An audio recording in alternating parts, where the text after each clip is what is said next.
La historia del dolor viene desde hace muchísimos años atrás y ha ido tomando diferentes sentidos y definiciones dependiendo del siglo, la civilización o el pueblo del que estemos hablando. Generalmente se le asociaba con el castigo y la maldad. Los hebreos lo consideraban de esta forma.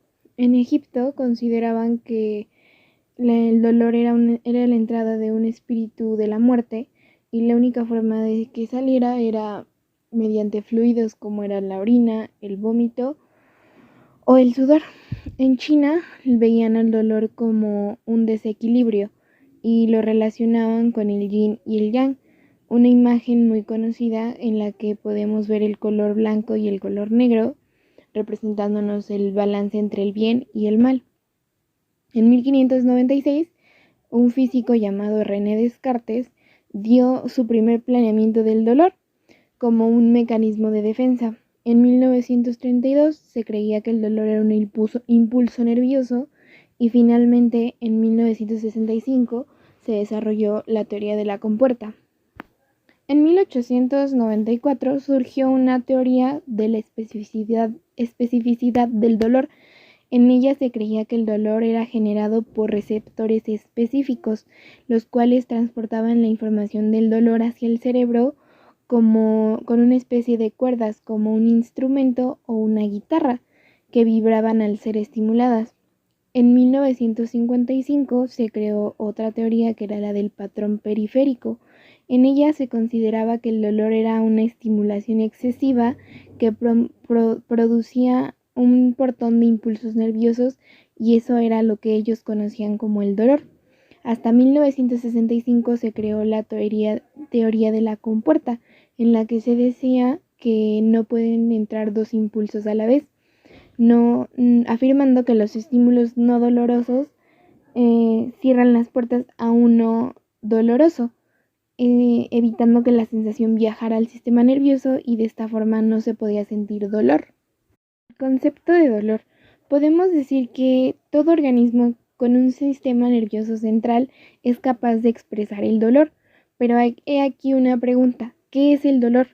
El dolor es una experiencia sensorial desagradable a la que normalmente todos asociamos con una lesión o algo malo, pero realmente es un estado de alarma que nos avisa cuando algo está mal o hay que checar algo para poder proteger a nuestro organismo.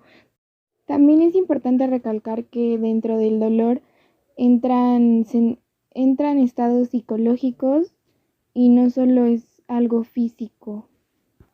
Ahí dentro de las clasificaciones del dolor hay dos principales de las que vamos a desglosar más. Es clasificación por factor tiempo y la clasificación fisiológica. Dentro de la clasificación tiempo encontramos el dolor agudo y el dolor crónico. El dolor agudo es la consecuencia inmediata de una lesión y una activación de los nociceptores. El daño es autolimitado, o sea, va a ir desapareciendo a la vez que se originó la lesión. En cambio, en el dolor crónico, este no es autolimitado y persiste por más de 3 meses a partir de la lesión inicial. También encontramos otras dos clasificaciones que sería recurrente e incidental.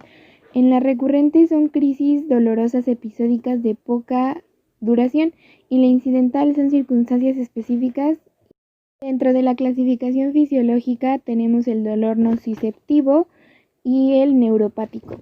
El nociceptivo podríamos decir que es el dolor normal y está presente en todos nosotros por medio de la estimulación de los nociceptores específicos. Y también hay dos clasificaciones: el dolor nociceptivo somático y el dolor nociceptivo visceral. Dentro del dolor somático encontramos que son las lesiones en la piel, músculo, ligamentos, articulaciones y huesos. Está bien localizado y no tiene reacciones vegetativas como lo son náuseas, vómitos o diaferesis.